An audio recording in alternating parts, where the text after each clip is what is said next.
Господь, мы хотим слушать от Тебя сегодня. Мы хотим, чтобы Ты проговорил нам. Жаждем слушать и учиться от Твоих ног. Говори нам, Господь, учи нас. Будь нашим наставником. И, Господь, подними нас, чтобы мы могли быть во свидетельство для всего мира о Твоей славе. Во имя Иисуса Христа. И весь народ Божий скажет Аминь. Мы продолжаем сегодня проповедовать о том, как состояться в жизни, в бизнесе и в других, во всех сферах жизни. Хочу говорить вам о мудрости в бизнесе. Ну, у меня уже были какие-то серии в этом направлении. Не прошлый четверг, а еще давно мы говорили о мудрости в области бизнеса. Важные мудрости в ключе. Итак, какие я хочу вам дать сегодня мудрость в бизнесе, которая, я думаю, что поможет вам. Екклесиаст, 9 глава. Будем читать 10-11 стихи, но до того, как мы будем читать, я хочу, чтобы мы сначала послушали сюда. Я еще вам не даю, я даю мудрости, это значит пункты. Я хочу вам дать 3 мудрости сегодня, как для начала. 3 главные мудрости в бизнесе сегодня. Во-первых, большинство людей, то, что это не мудрость, это предусловие такое, хочу подготовить. Хочу, чтобы вы осознали, что большинство людей, которые занимаются бизнесом сегодня, или, по крайней мере, которые говорят, что они занимаются бизнесом, от 40 до 80% их занятия и их деятельности уходят не на бизнес, а уходят на суету. Большинство людей, которые называют себя бизнесменами или деловыми людьми, или просто вообще людей, не только даже бизнесмены, вообще всех людей. Большинство людей тратят большинство своего времени не на то, чтобы зарабатывать деньги, не на то, что выгодно, не на то, что корисно, и не на то, что действительно приносит им ожидаемый результат. Или то, ради чего они занимаются теми делами, которые занимаются. К сожалению, суета стала стилем жизни нашего общества. Даже не осознавая это, мы погружаемся в суету. Суета правит миром. Суета правит миром делового, суета правит миром деловым, суета правит даже духовным миром порой. Суета правит миром даже обыкновенной. Суета, слишком много сует. Если человек встает с утра и ему начинают звонить с утра до вечера, и то время, которое он тратит на телезвонки, на эти все телефонные звонки, это большинство из них больше суеты, чем на дело. И мало того, что звонки, многие люди встают с утра из-за того, что не имеют планов для своей жизни, подвергаются тем, что другие люди планируют этот день для них или за них. Что имеется в виду? Если вы не имеете четкий план, то, чем вы будете заниматься, обстоятельства и ситуации начнут управлять вами и определить, чем вы будете заниматься. Допустим, человек, который проснулся с утра и не знает, что он идет в офис, и не знает, что ждет его в офисе, что я буду тем заниматься. Когда он просыпается, обязательно находятся дела какие-то. Кто-то обязательно ему позвонит, скажет ему: слушай, приезжай ко мне сегодня срочно, потому что у него не запланированы. Или если у него даже запланированы, если у него недостаточно жесткий и недостаточно высокий уровень самодисциплины, когда другие, то есть конкуренты идут за нашу жизнь, конкуренции идут за наше время, и борьбы идут за наше посвящение. То есть дьявол знает, что большинство людей недостаточно посвящены. И их посвящение недостаточно, чтобы устоять свое. Допустим, что я сегодня иду, сегодня остаюсь только дома и буду считать сегодня. Допустим, или буду молиться сегодня. Или сегодня остаюсь дома и буду только с детьми быть сегодня, с моей семьей сегодня. Но, допустим, человек принял такое решение, или хочется просто быть дома, но из-за того, что кто-то же не знает твои планы, большинство людей имеют планы для тебя, для твоей жизни, не консультируются с тобой. И они звонят тебе и говорят: слушай, такое дело, беги туда. И говорят: слушай, да? Из-за того, что ты недостаточно посвященный, ты недостаточно дисциплинированный в своих же делах, в своем решении, люди другие придут и одно предложение, второе предложение. Получается, что за то, что ты не запланировал, то, что ты о чем не задумался, именно этим ты исполняешь. Именно для этого ты и живешь, в конце концов. И получается, что суета, в конечном итоге. И большинство, многие люди еще хуже. Никто им не звонит, просто соседи заходят, или кто-то в гости пришел, или, допустим, мы находимся в офисе, и кто-то пришел и говорит: слушай, будем болтать, вместе, чтобы работать, или что-то такое, разговоры, что-то такое пришел и так далее. То есть, и вы знаете, что день или час, время это что? Жизнь. Время это не только деньги, время это жизнь. Если мы тратим день или 2 дня или месяц таким образом, когда ты просчитаешь все это вместе, это уже полгода времени мы тратили на то, чтобы делать непонятно что. И в конце дня, когда мы уже говорим о том, что мы достигли в этот день, что было сделано, мы не можем указать конкретно, четко на что-то. Это беда. Суета съедает не только время, суета съедает жизнь. Именно в связи с этим хочу вам дать такой пункт сегодня, как мой первый пункт мудрости бизнеса, который я хочу вам дать. Как избежать это все? Во-первых, нужно нам научиться сохранить свое время, защищать свое время и энергию с целью, чтобы тратить его только на самые избранные и изысканных нами занятия, дела. Только на самые серьезные, изысканные, как мы говорим, какое слово? Приоритетные, самые высокие приоритеты. Чтобы наши, как?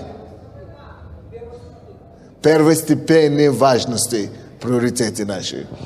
То есть, если вы хотите действительно завоевать влияние, если вы действительно хотите быть известным, если вы хотите действительно быть продуктивными, если вы хотите действительно быть плодотворными и быть на высоком уровне отдачи, то единственный способ, как быть продуктивным и быть в высоком уровне отдачи, самоотдачи и результативности в жизни, это начинается, начало этого всего, это с умением тратить время, умением пользоваться временем, умением управлять временем, умением быть хозяином своего времени, прежде всего, быть хозяином своего времени. Допустим, даже по себе я знаю, как пастор. Допустим, я сижу в офисе, принимаю решение, допустим, либо отвечать на письма, либо размышлять, думать, потому что каждый человек должен иметь время для развития, для размышления. Или молюсь, или просто чем-то занимаюсь, или даже на собрании. И вдруг каждую минуту, каждые 5 минут кто-то звонит мне постоянно. А это борьба. Борьба за мое время, борьба за мою жизнь, борьба за то, чтобы не на то, что я уже запланировал, истратил мое время, а чтобы я на них. Кто-то имеет план на меня, без моего ведома. Кто-то имеет свои планы. И постоянно такая моя жизнь. И у вас тоже жизнь, особенно все успешные люди, которые имеют какие-то результаты, которые что-то делают серьезно. На вас кто-то имеет планы. Это вы думаете, что вы правите своей жизнью, но на самом деле кто-то планирует вашу жизнь на вас. Допустим, я сижу у себя в офисе, я должен написать 10 писем сегодня. И я бывает так, что вижу, что не могу ни одного письма написать. Почему? Кто-то просто заходит или прошел мимо и говорит, посмотрю, если пастор в офисе. А пастор в офисе, значит, он меня примет сегодня. Ты не планировал принять никого, ты не имел план, какие-то звонки. Пока ты один только что уходит, другой уже ждет. Третий только уходит, четвертый уже ждет. Потому что человек, который не запланировал свою жизнь, кто-то другой планирует за него жизнь. Кто не планирует свою жизнь, обстоятельства планируют за него жизнь. Кто не планирует свою жизнь, ситуации планирует за него жизнь. То есть, и получается, что я планировал сегодня молиться, не мог молиться. Планировал сегодня иметь собрание, не мог. Планировал сегодня отвечать на письма, не мог. Почему? Не эти люди все, которые пришли ко мне виноваты. Я сам виноват. В чем я виноват? Я не дисциплинированный в своей личной жизни. Я не дисциплинированный в своей внутренней жизни. У меня нету стандарта, у меня нету принципа, у меня нету, можно сказать, нету ценности. А ценность именно заключается, давайте я по-другому скажу, уровне уважения человека к себе самому определяется то, насколько он может устоять и пройти по тем планам, которые он задумал. То есть человек уважает себя или не уважает, узнается так, что если человек уважает себя, то, что он наметил, он выполняет его до конца, как вам это сказать. То есть насколько он может держать слово, которое он дает самому себе. Насколько он устойчив в том, чтобы быть верный тому слову, которое он дал себе самому. Вот ты верен этому слову или не верен? Насколько ты верен этому слову, которое ты самому же себе даешь, определяет твоя, как я сказал, самоуважение. Потому что когда ты запланировал с утра, допустим, идти навести папу или маму, или куда-то идти, и какие-то вдруг появились какие-то нужды и звонки и все это самое, а ты так и не попал к маме, и так и не попал к папе, это не то, что ты уважал кого-то, значит, ты себя самого не уважаешь. Ты не смог держать слово свое, не даже не к чужому какому-то, даже к самому себе. А если человек слабо себя уважает и уважает своего авторитета и свое слово, получается, что он мало будет уважать других людей. Но мало того, что он мало других людей уважает, или он тебя не уважает, самое страшное в том, что слушайте сюда меня внимательно. Человек, который не может держать свое слово и не имеет высокого уровня, планку и уважения к самому себе, дисциплины, говорит, что нет, я сказал, что это делать, я наметил это делать, я должен это делать, и буду делать то, что я говорю делать. Если у него слабое самоуважение к себе, таким людям Бог никогда не может доверить большие деньги. Эти люди, которые имеют мало уважения к себе, никогда не могут зарабатывать деньги. Большие, не могут быть миллионерами, не могут быть мультимиллионерами. Почему? Представьте себе такую ситуацию, что вы имеете деньги, поймите себе такое. Люди, которые имеют деньги, особенно миллионы, каждый божий день идут. Есть люди, которые мошенники, которые только и сидят целыми днями и годами и только разрабатывают то, каким образом у тебя убедить и тебя переубедить и отобрать то, что у тебя есть. Вся система мировая только на это и работает, чтобы отобрать то, что у тебя есть. За счет этого вся мировая экономика живет. То есть кто-то теряет и кто-то другой приобретает.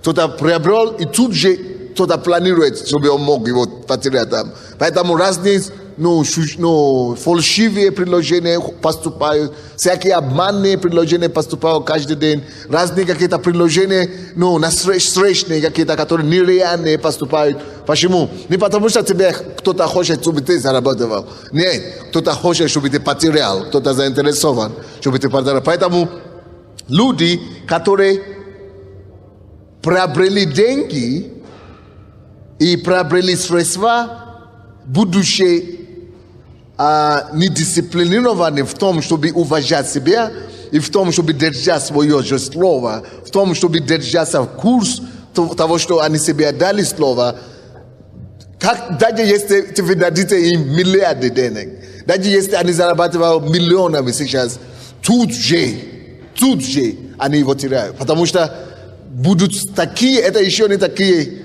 то есть заблуждение, так это, конфуз, или как, сбивать вас. То, что сбивают вас сейчас по работе, кто-то звонил, кто-то пригласил, кто-то зашел, это еще не те искушения, которые будут. Будут сбивать вас профессиональными методами еще на будущее. Будут сбивать вас такими, обманами, что вы даже не подозреваете, если не будет стандарт. Допустим, я общался постоянно с разными богатыми людьми, и я понял. Вы знаете, что в Украине люди, которые были богатыми 10 лет тому назад, их уже нету. Они уже ходят пешком. Или они уже куда-то уехали, уже в Израиле живут на пенсии. Но те, которые имеют деньги 10 лет назад и еще имеют больше денег сегодня, это люди, которые научились этим урокам, которые уловили этот урок очень хорошо, которые имеют быть дисциплинированы внутри, которые имеют очень высокий уровень самодисциплины и верности себя и своим словам. Именно благодаря этим верности они смогли удержать. Допустим, люди приходили ко мне в церковь сюда с такими проектами, с такими бизнес-идеями, что я прилагал эти идеи, люди, которые я знал, что они миллионеры или бизнесмены в нашей церкви, допустим, банкиры. Есть разные банкиры в церкви нашей, не один даже, Черновецкий, а есть другие тоже, есть тоже. И я подхожу к ним и говорю, вот такой идеей приходит. Кто-то говорит, что можно заработать, допустим, 10 миллионов долларов или 100 миллионов долларов. Вот такой, надо только вложить миллион, или вложить 100 тысяч, или вложить что-то такое. Но посмотрите, какую сделку, такую хорошую. Они смотрят, говорят, пускай напишут все, не спешим, пускай распишут все. Пускай приносят доказательства то, доказательства другое. Мы не хотим миллион заработать, за 3 миллиона заработать. Они говорят, если такие идеи поступают, такие предложения поступают, мы даже больше осторожны, чем когда-нибудь. Мы не хотим бросаться на него. Пускай доказывают, пускай то доказательство. А эти себя бьют в грудь, говорят, пастор, что? Это же я ему отдал одолжение, это не он мне. Это я наоборот ему даю это самое, чего он носит. И это самое, какое доказательство нужно? Все здесь вариантов. Они бьют себя в грудь, что это 100% проходное. Мы уже это сделали. А эти ни в какую. И очень много таких, допустим, сделок, как люди, которые имеют банки, постоянно к ним приходят такие предложения, что слушайте такое предложение, а такое будет, а они никакой. Потому что они понимают, что есть схемы целые, которые разработаны, чтобы собрать то, что у них есть. Вот, и поэтому люди, которые понимают в жизни, которые будут зарабатывать, и я понял, все миллионеров, которые я знаю, все богатых людей, которые я знаю, они имеют очень высокий уровень самодисциплины, самоуправления, потому что они не бросаются. Они, если они уже наметили себя, допустим, допустим, сколько ко мне уже приходили из церкви сюда, познакомьте меня с Черновецким, познакомьте с это самое, познакомьте с этим. Одно предложение, другое предложение, а пастор, Черновецкий, допустим, мне однажды говорит, пастор, я не буду давать кредит, или я не буду давать, наши отношения строить на деньгах. Я не буду давать кредит на что. И люди говорят, пастор, познакомьтесь с тем, есть сделки, есть сделки.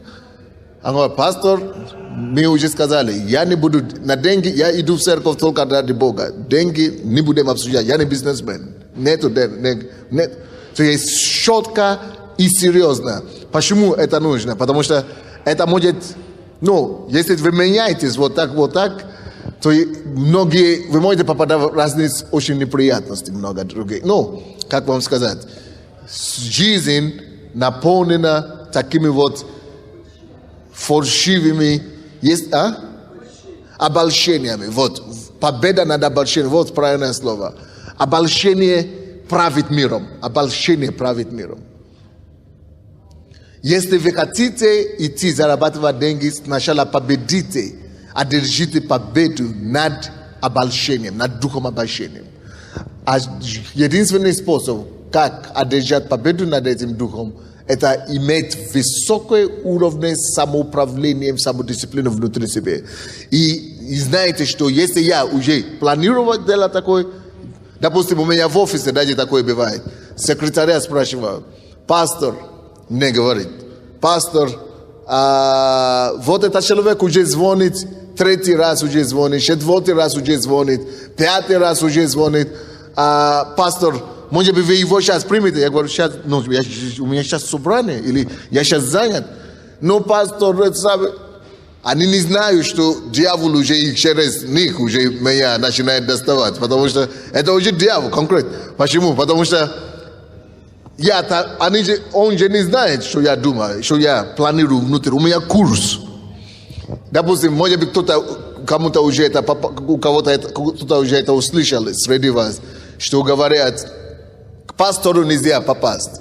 Или на пастор на прием нельзя попасть. Уже по полгода, или по 3 месяца, или по году я пытаюсь попасть к пастору. Я всегда говорю, что все, кто так говорит, это лжецы и обманщики. Во-первых, это неправильно, что пастору нельзя попасть. Каждый, кто хочет попасть к пастору, когда я выхожу сюда, миллионы, десятки людей приходят ко мне. Можно всегда ко мне попасть, ловить. Я говорю, ловите. Они говорят, мы не хотим ловить. Значит, записывайте. Если вы не хотите ловить, вот, вы можете подойти ко мне на ночь, на улице, где угодно. Просто подойдите ко мне здесь, после служения, подойдите. Не можете ко мне, подойдите к пасторам. Не хотим пасторам, только к вам.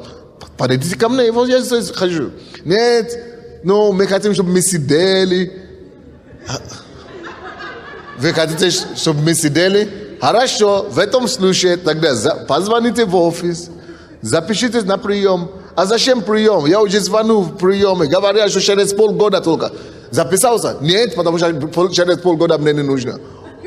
А малоумие, потому что он не знает, что если он запишется на полгода, что кто-то может где-то кто не приходит, или что-то на него пропускается, быстро, можно его вызвать. А он говорит, я не записался через полгода, через 3 месяца, кому это нужно? А потом говорит, что к пастору нельзя попасть. Двоечник.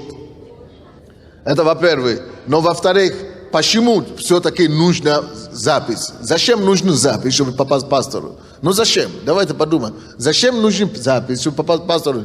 На что он там стоит? Чем он занимается вообще-то, да?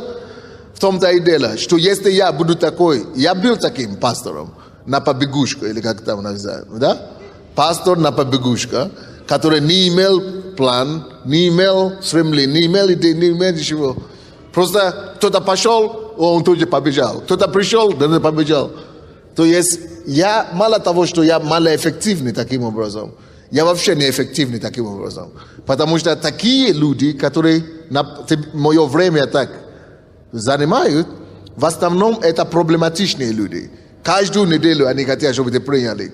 А те, которые нормальные, они даже раз в месяц не записываются. И некоторые даже раз в год не записываются. Некоторые даже уже 5 лет в церкви не записывались.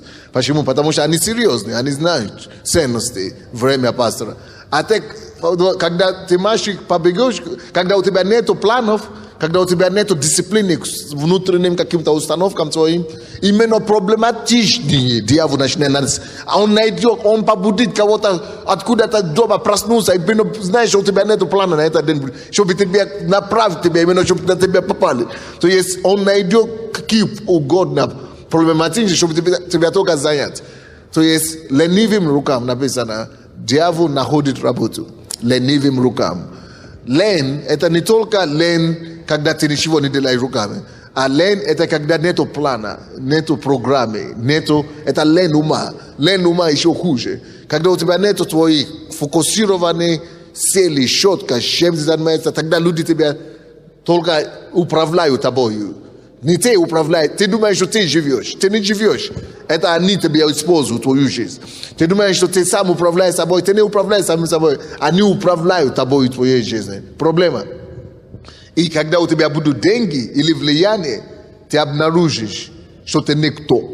Потому что этим все будет использовать другие. И ты не сможешь сам до цели никогда идти. Это то же самое, что я, допустим, я намерен, это 100 метров, отсюда до конца зала, это 100 метров, да? Намерен пройти 100 метров туда, до конца зала. И мне нужно, допустим, 4 сутки есть только 24 часа, да? И я говорю, я пройду до конца зала. И пока я делаю один шаг, он меня долго, пастор, надо поговорить. Такая проблема. Я делаю другой шаг, пастор, сутка проходит, я еще не прошел. А потом я говорю, еще один суд, еще одна шага. Пастор, где тогда мой фокус? Где моя задача, что я должен там быть в определенный промежуток времени? Я должен быть в конце зала, конца, допустим, дня. Если даже у тебя нет фокуса, конкретное расписание, что время, которое ты должен выполнить какую-то определенную работу, по крайней мере, у натуры, у природы есть ограничения во времени. У природы есть 24 часа, у природы есть 12 часов дня. Поэтому если ты учитываешься с этим законом, хочешь, или не учитываешься с этим законом, если не хочешь, но если ты не планируешь, твоя жизнь вот так пройдет мимо, и ты сам, тебе уже будет 40 лет, или 50, или 60, или 70, и ты не сможешь указать ни на одном, что ты сделал, ни на одну вещь, что ты сделал за всю свою жизнь. Почему? Жизнь не планированная, жизнь суета. То есть суета правит миром. Суета и, как мы говорили, машины. Обольщение. Суета и обольщение правит миром. И большинство людей, которые занимаются бизнесом, они же не занимаются бизнесом на самом деле. Это больше суета, может быть 2% занимаются настоящим делом. А 98% времени суетой. Большинство. Давайте анализируйте свою жизнь. Вы посмотрите, ваша жизнь, посмотрите, где дела, которые приносят конкретный плод, вот это и есть дело. А где остальные, на что использовали все остальные часы? Суета и обольщение. Нам надо освободиться от него. Нам надо получить освобождение от него. Нам надо объявлять в своей жизни войну против суеты. Просто объяви войну против обольщения. Войну против суеты. То есть, как вам сказать, есть два вида деятельности. Деятельность, которая есть просто деятельность, которая есть просто, то, что вы что-то делаете. Это не показуха, ты что-то делаешь, ты что-то… Деятельность, которая не имеет четкого определенного результата в конце дня. И другая деятельность, которая в конце этой деятельности ты можешь указать на плод. Плодотворная деятельность и деятельность бесплодная. Вот в основном, я вам говорю, большинство людей в мире занимаются именно деятельностями, которые не имеют под себе какой-то плод в конце дня. То есть, вот, допустим, вчера чем вы занимались? Допустим, вчера я написал одну книгу.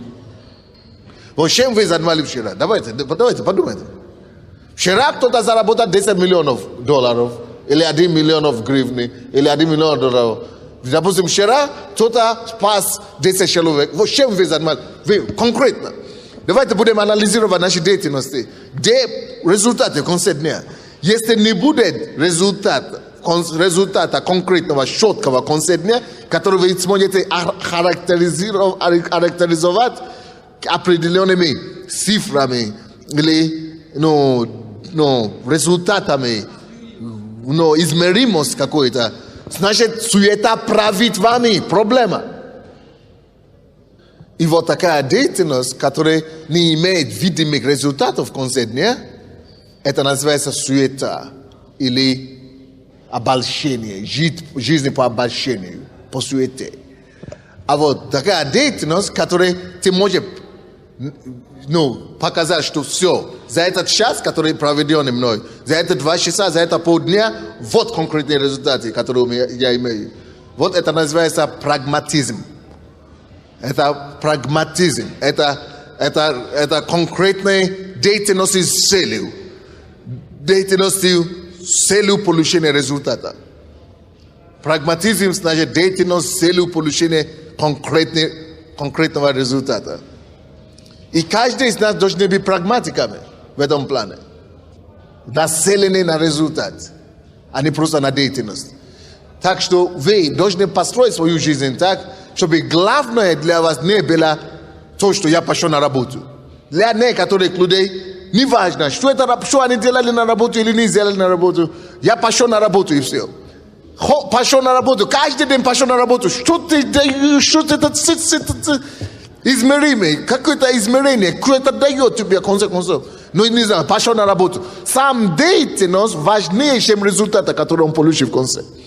Но у нас должно быть наоборот, это все поставлено. Что наоборот, я говорю, я могу даже не идти на работу, я буду дома сидеть, но вот в конце дня я буду показывать тебе столько плодов и результатов, которые 1000 лет уже ходят в эту работу, все равно не покажешь. Понимаете меня, то, что я имею в виду или нет? То есть я буду лучше 2 часа дня в день работать и иметь столько же результатов, которые те работают 30 часов в сутки, которые нет. Да? Я был на работе сегодня. Жены, вы же знаете, о чем я говорю. Муж пошел на работу, а потом ничего не приносит в конце месяца. Проблема. То он не прагмат. Он просто человек суетливый. Он больше заняться тем, что надо идти на работу, и все. Сама работа, сам факт, что пошел на работу. А это проблема.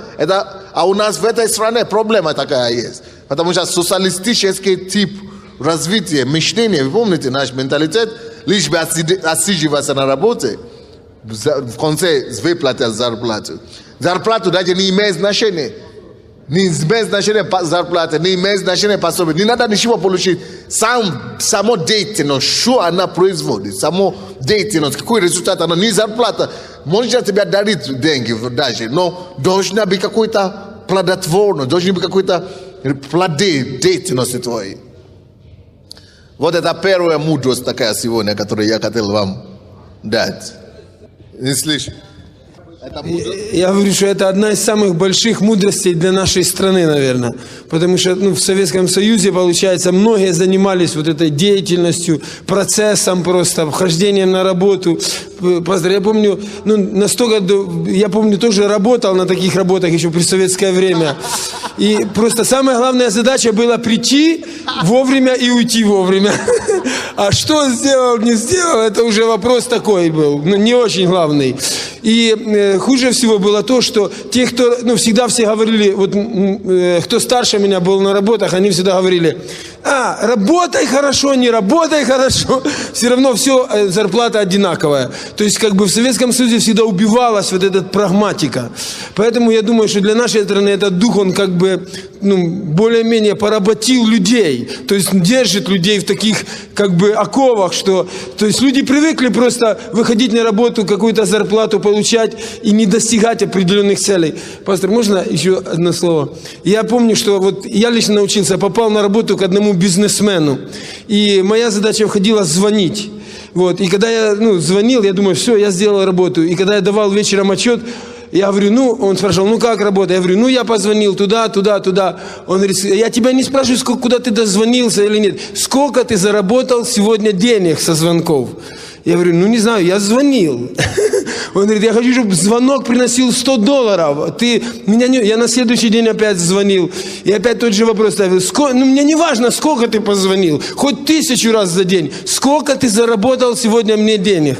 И как бы вот эта ситуация, меня лично, она как бы начала выталкивать, что вопрос не то, что ты делаешь, а вопрос, сколько достиг ты за это время. Не вопрос не то, сколько мы ходим в церковь раз, а сколько мы выполняем, достигаем определенной цели.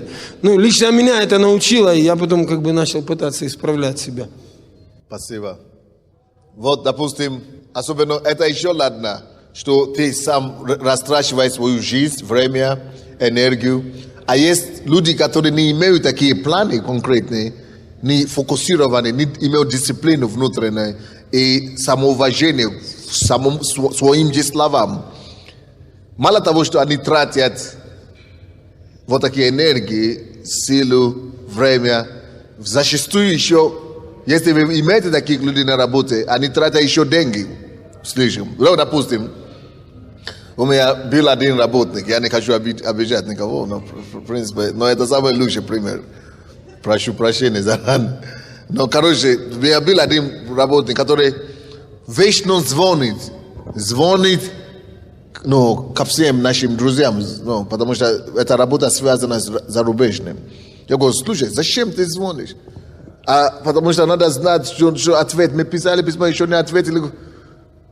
Слушай, ты знаешь, сколько это потом в конце месяца, особенно когда ты за границу звонишь, да, сколько в конце месяца это... Или, допустим, я за рубежом, какой-то секретарь постоянно не звонит. Как вы доехали? Какая твоя проблема, как я доехал? Если я не доехал, тебе потом скажу, как-то по телевизору услышишь. Пиши мне письмо. Зачем тебе звонить? Слушай, да? Вообще, зачем какая твоя проблема? Бог смотрит надо мной вообще-то. Вот кто-то звонит, слушай, люди, которые не имеют, они будут тратить твои же деньги. Они же не зарабатывали деньги никогда. Это же мои деньги он тратит. Сидит там и тратит мои деньги. И если это не мои деньги, а церковные деньги в этом случае, это еще хуже. То есть, потому что если не будет такого дисциплинированного лидера, пастора, звонит нашим, допустим, такой пример. Мне звонят, со всего мира мне звонят. Звонят мне со всего мира и говорят, пусть пастор Санди перезвонит нам, То есть в Америку надо перезвонить, в Японию надо перезвонить, в Южной Корее, в Африку надо перезвонить. У меня такие спашка это самое, звонков. И мои секретари начинают говорить, когда перезвонить, то когда перезвонить. Я им говорю, ладно, конечно, это хорошая нрава, то есть такой духовность какая-то, то есть, не экономическая духовность, короче. И говорят, надо же ответить на звонки, надо же это самое. Я говорю, ладно. Он оставил свой телефон, оставил свой имейл, не оставил, значит, он не нуждается, чтобы ему перезвонили. Если он оставил свой имейл, или если у меня есть свой имейл, мы пишем ему. Я говорю, пишите, не перезванивайте никому обратно. Но я же не могу проповедовать в своем офисе. Я просто им говорю, не надо перезванивать обратно. Но они не понимают, почему. Думаю, чего? Пастор, наверное, без души, без... не сострадательный, или как там говорят. Бездушный. Люди ему позвонят, а он не перезванивает. Я говорю, скажи им, пишите им письмо, что пастор будет в офисе в четверг, допустим, с 12 до 6, пускай перезвонит. Потому что не я же ищу его. Во-первых. Я не знаю вообще, что он хочет, и я еще буду за это платить. Но молодец, секретарь, ты меня посади в тюрьму, банкротство поставишь меня. В данном случае церковь поставил банкротство. Если это мне нужно, если я знаю, что я этого человека ищу, если я знаю, что это бизнес мне надо, если я знаю, что эта сделка нужна мне, или я это самое, я звоню. Да? Потому что мне нужно. Но когда им нужно, это ему нужно, это я должен что-то еще и тратить, чтобы... И представьте себе, когда такие звонки в месяц 100 и $3 за минуту, некоторые случаи надо платить. Да? И ты звонишь, ты говоришь 10 минут некоторые. сейчас, некоторое время 20 минут, некоторое время полчаса. Я говорю, и это за свой счет. Это, причем это я ему должен еще помочь чем-то заниматься. Я не знаю, если... Короче, я сегодня вам проповедую как бизнесмен. Я не знаю, если то, что я говорю сейчас, тяжело для вас понять, но... Короче, если вы хотите выстоять в бизнесе и в мире конкуренции, слушайте, надо принцип такой. Вы должны управлять самой своей жизнью. Не позволяйте, чтобы обстоятельства управляли вашей жизнью. Планируйте ваше время. Если вы его не будете планировать, другие будут планировать ваше время. Планируйте вашу жизнь. Если вы не будете его планировать, другие будут планировать вашу жизнь. Планируйте ваши бюджеты. Если вы не будете его планировать, другие эти бюджеты будут планировать за вас. Планируйте ваше время. Если вы не будете его планировать, другие будут планировать это время для вас. Это... Понимаете меня, да? Особенно семейный бюджет, да? Давайте скажите, что по поводу семейного бюджета? С женами, да? Надо, да, с женами надо планировать уже семейный бюджет. Если не планировать, бюджет вас будет планировать. Бюджет вами будет это самое, заниматься вами. Конечно, в первую очередь нам самим нужно умереть для денег. Если это самая первая задача, если вы хотите обладать деньгами. Не они вами, а вы. И вторая задача – это вести бюджет. Если вы дома не ведете бюджет, а этим занимается, пусть меня простят сестры, жена, которая, вы ее не подготовили. Жену нужно тоже к бюджету подготовить. Потому что учит дома муж, и он планирует финансы. Если он, конечно, дома глава. Сестры, не обижайтесь. Почему? Потому что жене сегодня нужно купить это, потом нужно дочерям купить это, а потом домой нужно купить это. И каждую неделю у вас будут новые покупки. Если вы не будете планировать, как говорит пастор, на месяц ваши финансы, и вы у вас есть расход $1000, вы больше не можете тратить на семью. А в этом месяце жена говорит, ты знаешь, надо потратить 3. Я условные виртуальные цифры называю. И если вы будете соглашаться с женой, и не будете приводить эти аргументы, что мы не можем тратить больше, чем это. Понимаете? Тогда вы всегда будете выходить из бюджета, и вам всегда нужно будет из бизнеса доставать деньги для того, чтобы пополнить ваш бюджет. Вы понимаете, о чем речь? То есть мы должны настолько мудро управлять финансами, чтобы наши деньги должны быть всегда активными, не пассивными. Нельзя из бизнеса доставать деньги для того, чтобы закрыть дырку в семейном бюджете. В этом случае вы уже не бизнесмен. И успех ваш, он такой. Сегодня успешный, завтра придется из другого бизнеса. Да, это временный успех. Спасибо. Я со всеми согласен, но только с одним я не согласен. Почему именно женщины не планируют бюджет, не тратят? Иногда в некоторых случаях это наоборот, мужчины не умеют планировать бюджеты. Тогда женщина может брать, да. Потому что, да, а то женщины попадаются постоянно. В некоторых случаях это мужчины виноваты. Допустим, я считаю, в моей семье, допустим, если бы деньги остались у меня, будь здоров. Мы вместе, конечно, планируем. Я делаю политику, как он говорит, бюджет, политику бюджета. Планируем бюджет вместе. Но деньги нельзя оставить у меня, потому что это проблема. Я раздам все. Но все равно занимаюсь над собой. Но жена больше уже к этому, короче, больше меня лучше. И некоторые жены лучше мужей в этом плане. Да? Некоторые мужья становятся благотворительными организациями. Короче, я хотел вам дать 3 истины сегодня, но я так понял, что одна вам хватит. Да, одна хватит, потому что время надо опять же. Короче, если у кого-то свидетельство по этому плану, по этому слову сегодня, свидетельство, по этой проповеди, если есть, пройдите, пожалуйста, послушаем. Практически, как вот это все получается в практической жизни. Есть ли у вас подтверждение на то, что мы говорили или говорим? Здравствуйте, церковь. У меня такое свидетельство, то есть я живу многоуровневой системой планирования, отчетности, самоконтроля. То есть я и дышу, через нее все смотрю, через нее все вижу. То есть, ну, это мое откровение от Бога. Я планирую, провожу в конце каждого дня отчет, в конце каждой недели отчет. Смотрю, какие цели я достиг, какая у меня была продуктивность, контролирую интервал времени, какими событиями я его наполняю, что действия, к какой сфере они относятся.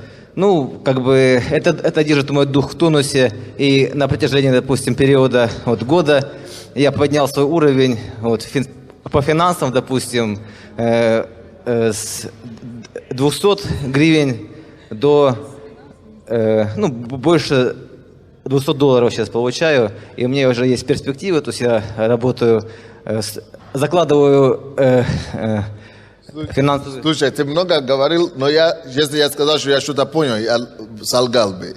Я ничего так и не понял. Еще раз. Что ты сказал, что ты вправляешь в твоей жизни? Многоуровневая система планирования, отчетности, самоконтроля. Вот. Это мое откровение от Бога, я этим занимаюсь. Что-то сложновато. Надо провести семинар. Молодец, дай пятерку. Вот это ты правильно сказал. Вряд ли без семинара я это дело догоню. У меня записана кассета, я вам дам, вы послушайте. Слава Богу, я хочу сказать, что даже вот эта мудрость надо не только для бизнеса, вообще для всего. И я начала это использовать в своей жизни, еще когда я была домохозяйка. Ведь, знаешь, у меня 3 детей, и всем нужно что-то. И так вся жизнь могла, протекать то, что с утра до вечера я просто бегаю, что-то стираю, что-то мою, кормлю детей. И в конце дня и действительно нечего показать. Я занята, муж прихожу, я уже никакая, я устала. И нельзя показать, что я делала. И действительно, когда вот эта мудрость пришла в моей жизни, даже в таких, невидных работ, вот эта мудрость действительно, преобразовала мою жизнь. Я уже не просто мама, которая просто бегает.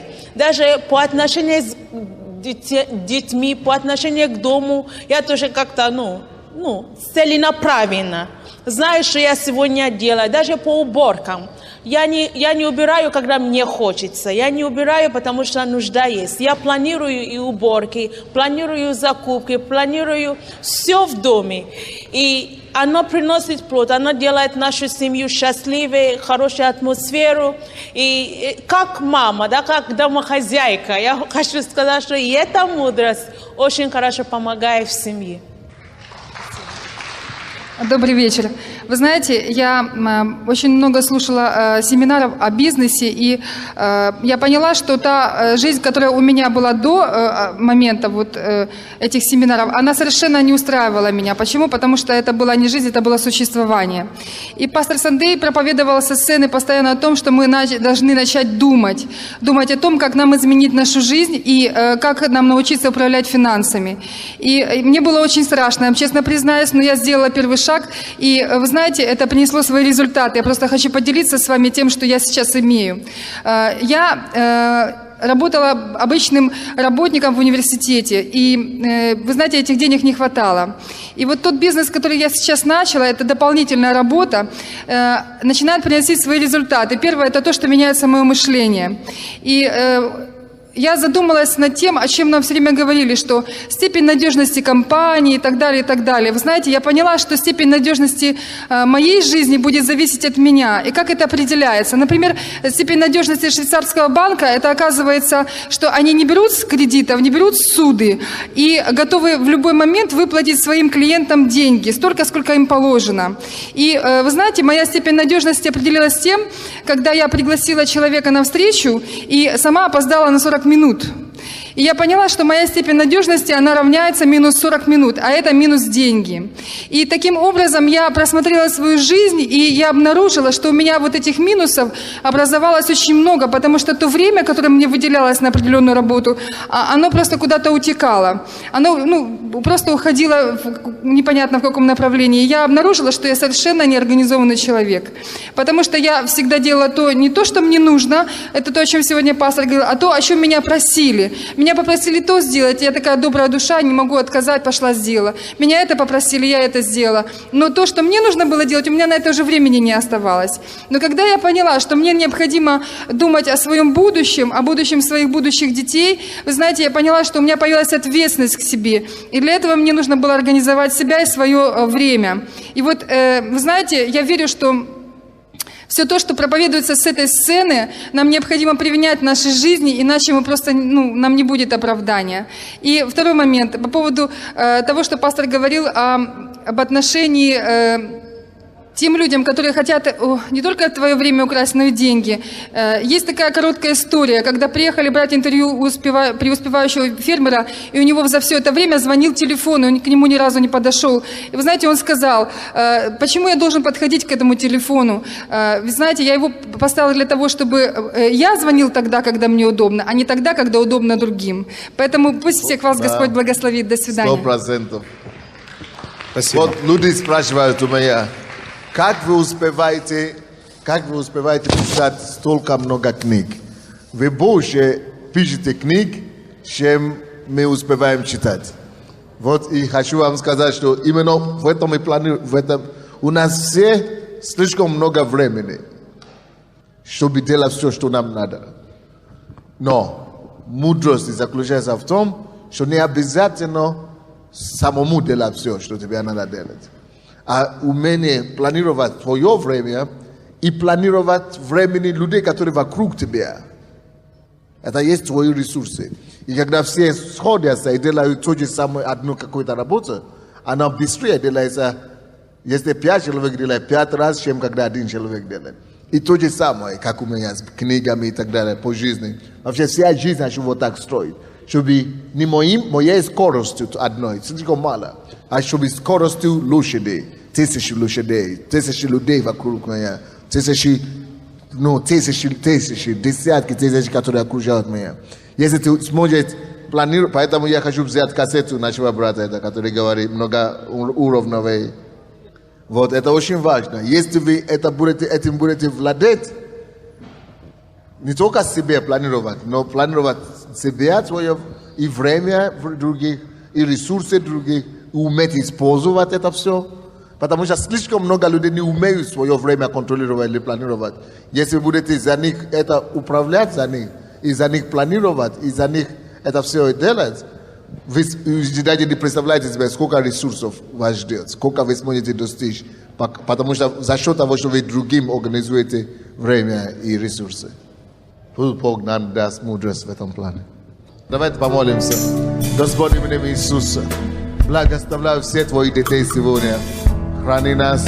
Дай нам, Господь, победу, но силу, вдохновение, одержать победу над собой, над обстоятельствами. И, Господь, чтобы мы могли выполнить Твою программу на нашу жизнь, на Твое царство. И все, к чему Ты призываешь нас, Господь. Мы просим Тебя, храни Твоих детей. Веди всех нас. Запрещай всякий пожирающий, то, что пожирает наше время, то, что пожирает нашу энергию. Мы запрещаем во имя Иисуса. Мы принимаем, Господь, благодать от Тебя и Твоего лица сегодня. Укрепи нас, Господь, Твои пути. И яви Твое дело через всех. Во имя Иисуса Христа. И весь народ Божий скажет.